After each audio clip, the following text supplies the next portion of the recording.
I learned posting over 1,000 times on social in the last 6 months.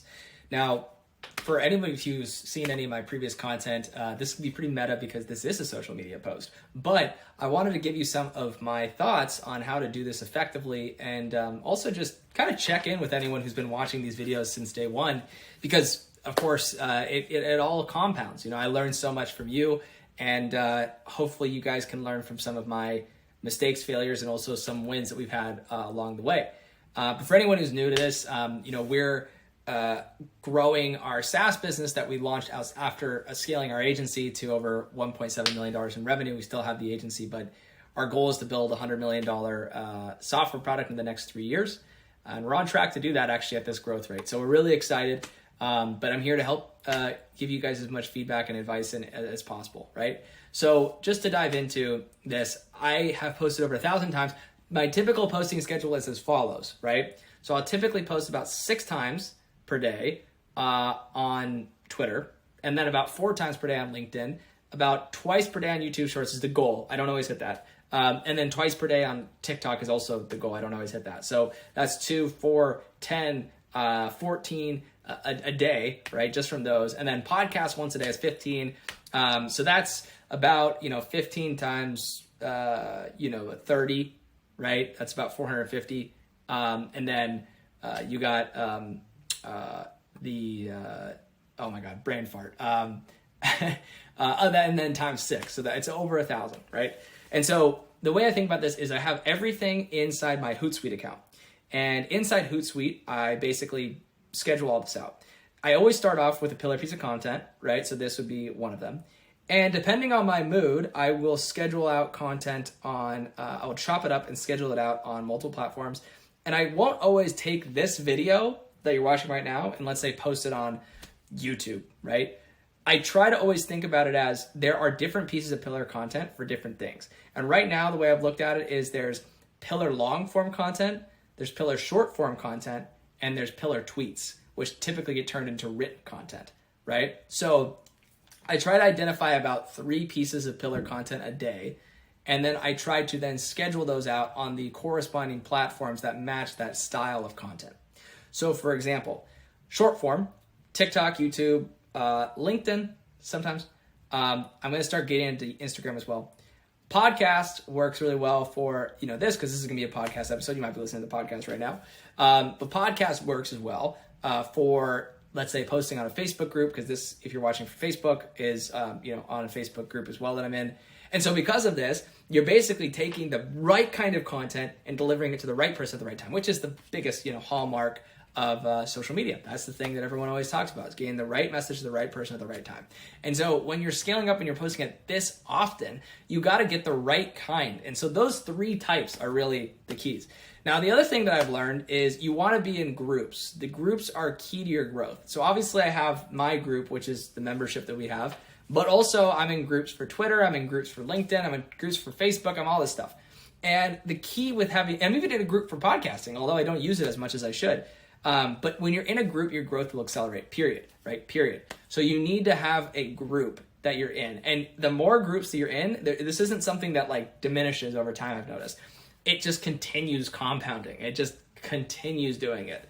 And the reason why is because you're engaging with them, they're engaging with you. It's a perfect win-win, and everything accelerates faster. So if I were to do things over again and I was starting at post number 1, I would obviously do the same thing with volume. I don't think I would change anything there. I just post crazy on all these different platforms. But on top of that, what I would do is I would start off immediately by getting in as many groups as possible, and I would try to incentivize people in those groups to share my content. Now, I wouldn't directly always outright tell them, hey, share this for this price point or something. I'm not always paying people for stuff like this, but I am forming a partnership where maybe I'm sharing their content, they're sharing my content. One of the most recent examples is the podcast. And when we interview people, I will actually ask them in the interview form, I'll say, hey, do you want to share this with, someone on the on your team, or also would you like to share it on your social?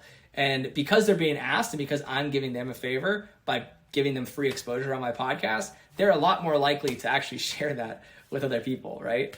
It's very key, because if you actually have a good offer to people, psychologically, they're going to want to share it. And you don't even have to push the issue, because statistically that 30 to 50% of people are going to say yes, which means that 30 30 to 50% of all the interviews that you do are going to get way more exposure than the ones that don't get pushed. That's key, right? So I would start with groups, just post.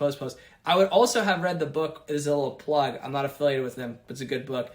I would have also read the book 1 Million Followers, I think by someone named Brandon, I forgot his name.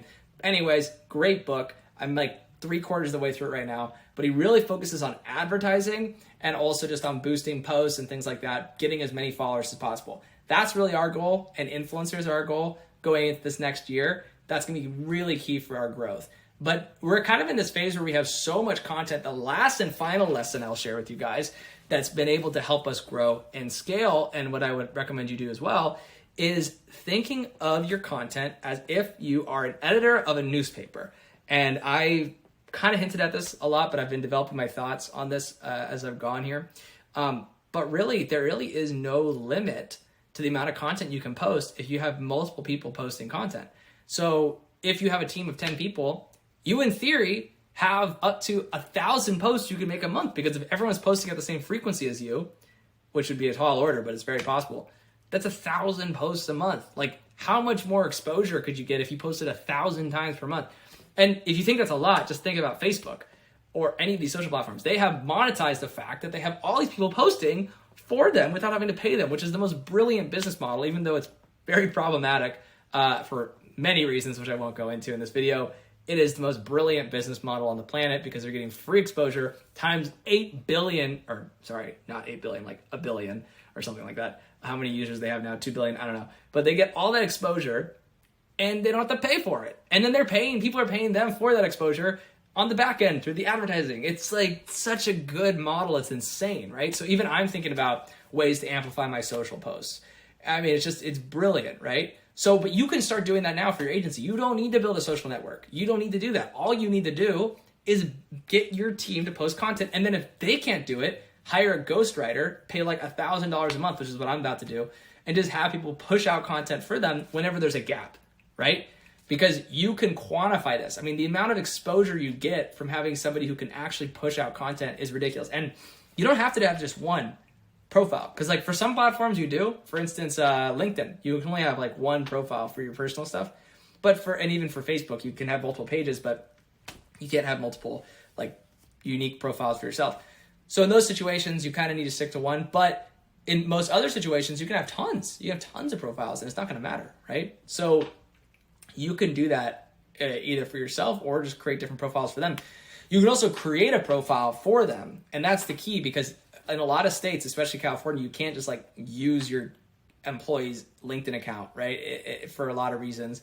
And they might give you permission, but even there's kind of a little bit of a gray area. It's not like strictly defined as to what to do in that situation, especially in California, but I'm not a lawyer. I sometimes mention legal stuff on these little pods, but I'm not recommending this specifically, and don't take my advice on this if you don't talk with a lawyer first. But basically, you should just create a social account that's just for business for them, right? That's totally fine. You can do that with emails. Like just have them just sign up for one for them, for their business account, put their name on it and say, hey, this is a business account for this person who's going to be an influencer for my brand. And then build an army of people who can just go post, and you post on their behalf, and you build all this exposure. That is the key to nailing growth in 2022. So hopefully this has been helpful for everybody who's been watching my content on a regular basis.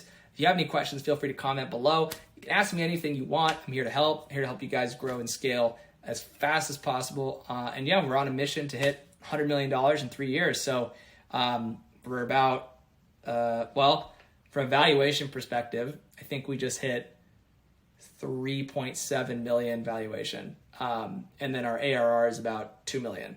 So, we're about 3.7% of the way there. Hopefully we can hit that 100 million though. So stay tuned. And if you know anyone that likes this episode, feel free to share it with them. Thanks so much. Bye.